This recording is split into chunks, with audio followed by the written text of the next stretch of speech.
considering that I talk about this weapon a lot and treat it somewhat like the Holy Grail, it is a bit surprising that I haven't made an ultimate build video around this, but today we're going to change all that as we're going to have a deep dive into ELEONORA'S Poleblade, as it's a weapon capable of destroying any boss, making it one of the most overpowered weapons in the game, whilst also being one of the most fun to use. So, of course, if you're excited for this one, make sure that you hit that like button down below, and if you're new around here and want to stick around for more overpowered builds like the one I'm about to show you, make sure that you're subscribed. We're on our way to 20,000 subscribers, but now that that's all said and done, let's jump straight into the video. So yes, my pride and joy, the ELEONORA'S Poleblade, which is featured in many top 5 videos, has somehow not had its own featured video where I give you the best build around it. So of course, we're going to be going through that today, but first things first, I obviously need to tell you how to get it. All you need to do is simply complete Yura's questline, and just to clear up, there are 2 ways that you can do this. One,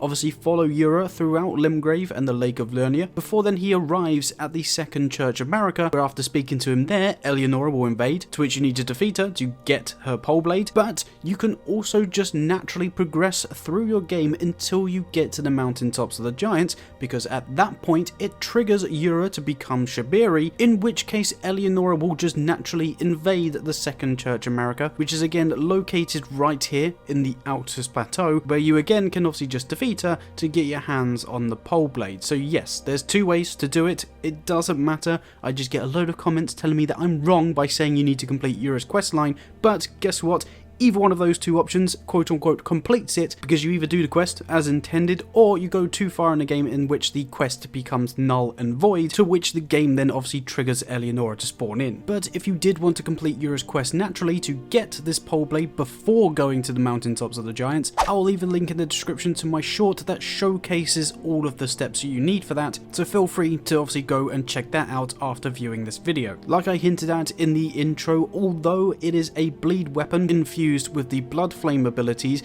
it is still very useful against enemies that are resistant to bleed, i.e. Radagon and the Elden beast. That is because with Poleblades in general, you can get a relatively high DPS, so when you create the right build around it, you can rely on that DPS to deal thousands of damage in very quick succession, and of course you're going to be doing the extra fire damage, if anything else, with that blood flame ability, which again can be boosted with certain talismans and incantations. But just before I give you all of that juicy goodness, I should first obviously tell you the stats for this build, and as always with these videos, it is a level 150 character, and this is the build that I'm using obviously in the background throughout New Game Plus 5, so the damage that you're seeing in the video, not to obviously create an excuse, is in the later New Game Pluses. So if you are just starting a new game, or maybe in your first couple of New Game Pluses, you will of course be doing a lot more damage, but either way, as you can see, the stats for this build are 50 vigor, 20 mind, 24 endurance, 12 strength, and then it's only 39 dexterity. It's being boosted +5 by certain talisman I'll speak about in a moment, so ignore the 44, it's only 39 there, before then finishing off with 10 intelligence, 25 faith, and then 49 arcane. So as you can see, we are putting as much as we can into both dexterity and arcane, because the arcane stat does affect the bleed build up with this particular weapon, and I've used this weapon about 1,000,000 times and have played around with the dexterity and arcane, and you do still get a better base AR with the weapon with the stats as I've put them. And like I say, because the arcane also boosts the bleed build up, that allows us to pretty much rinse through 90% of the enemies in the game, obviously dealing catastrophic amounts of damage when we do inflict that bleed build up, and that can happen very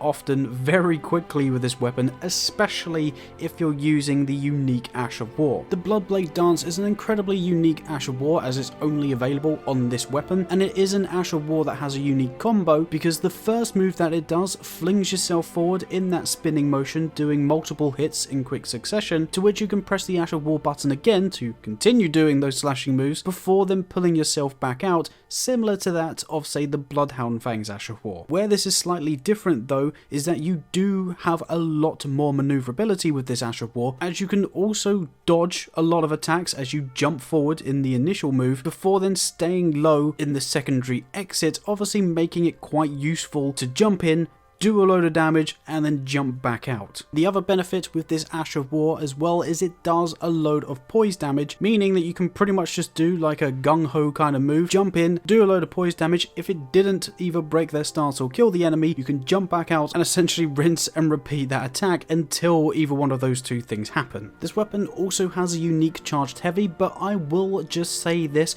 I do not tend to use it, mainly because it takes a lot of time to pull off and you're extremely vulnerable whilst you're using it. But if you do find yourself in a safe spot or you've broken your enemy's poise and you want to do as much damage as possible, you can use the charged heavy to do an initial downward spiral, hitting your enemies multiple times before then doing a charged heavy again to chain into the next attack, which does some sort of weird helicopter move, spinning the blade above you, obviously doing multiple attacks in quick succession. That is the move that will make you vulnerable, and still to this day I rarely use it, just because when you two-hand this weapon you do have a quick enough moveset anyway with the light attacks, as you're probably seeing in the background, and if you wanted to use that move you might as well just be using the Ash of War anyway. But of course, either way, you're going to be doing a lot of attacks in quick succession, and here are the talismans that I suggest you using to get the best damage output with any of those attacks. So first of all, we've got the Shard of Alexandra, of course, as that is going to greatly boost the damage output with the skill power and all of the attacks that you do whilst you use that Ash of War. And then we're going to pair that with the Millicent's Prosthesis, which is going to give us that +5 dexterity, as well as the extra damage for successive attacks, which again can be stacked along with the Rotten Wing Insignia to give us an even bigger boost with successive attacks, before then finishing off this build with the Lord of Blood's Exaltation, as that again will give us another 20% extra damage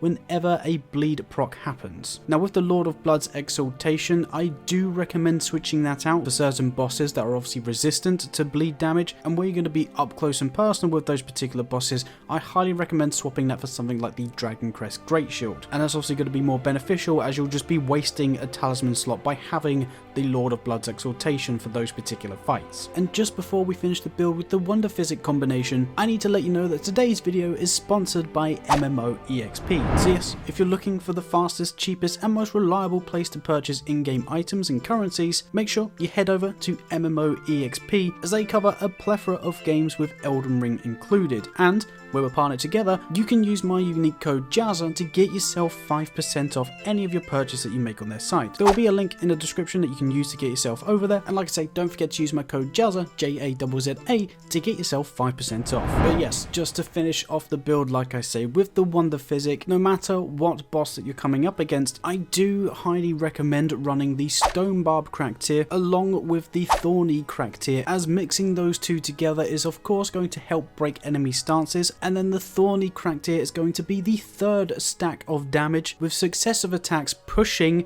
our extra damage to around about the 40% mark. If you wanted to, you can also swap out the Stone Barb Crack tier for something like the Flame Shrouding Crack tier, especially if you're coming up against enemies weak to fire like Malenia, as that will again boost your damage output by 20%, which might be a little bit more handy than the Stone Barb Crack tier, but I personally enjoy breaking poises a lot and obviously getting those critical hits off, so that's why I prefer to use the Stone Barb Crack tier over something like the Flame Shrouding Crack tier. And then just to finish off all of the buffs with this build, where we've got the 25 points into Faith, that allows us to use Golden Vow as well as Flame Grant Me Strength to again boost our physical and fire damage, as well as boosting our defense, making this obviously a very powerful and potent build to use. So yeah, there you have it. That is the ultimate ELEONORA'S Poleblade build, and trust me, I could have waffled on for hours about this weapon, but I tried to make it as clear and concise as possible without repeating myself about how good it was every 5 seconds. So hopefully you have all enjoyed this. Like I say, it is my favourite weapon to use in the game. Ever since my first playthrough, I've basically had this weapon by my side, and even after all of the nerfs and even in the later new game pluses, this is still an absolute joy to use. And at first it may be a little bit challenging to get used to the moveset and get the timing down for the Ash of War, etc. It is of course even more rewarding when you do pull all of that off, which of course is a big factor as to why this weapon is so much fun. But yeah, let me know what you think. Do you guys use the ELEONORA'S Poleblade? And if so, do you have any ways to make this build even better? As you know, I'm not the best Elden Ring player out there, and I know there's some of you out there that are of course much better than me, so yeah, if you have any improvements for this build, that would be greatly appreciated if you wanted to share your thoughts in the comments. And as I said at the beginning of the video, if you enjoyed this in any way, make sure that you hit that like button as well, and it lets me know that you want to see more overpowered builds like this one. And of course, if you're new and you've made it all the way through, thank you so much for doing so. And if you want to stick around for more Elden Ring content like this, obviously make sure that you hit that subscribe button. It's free to do, and you can always change your mind in the future anyway. But other than that, I just wanted to say thank you again for obviously watching this video. Go and have an absolute blast with this build and this weapon, and let me know how you get on. And with all of that said, I hope you're having an amazing day, and I guess I will catch you in the next video of whatever it is that we make. Bye bye.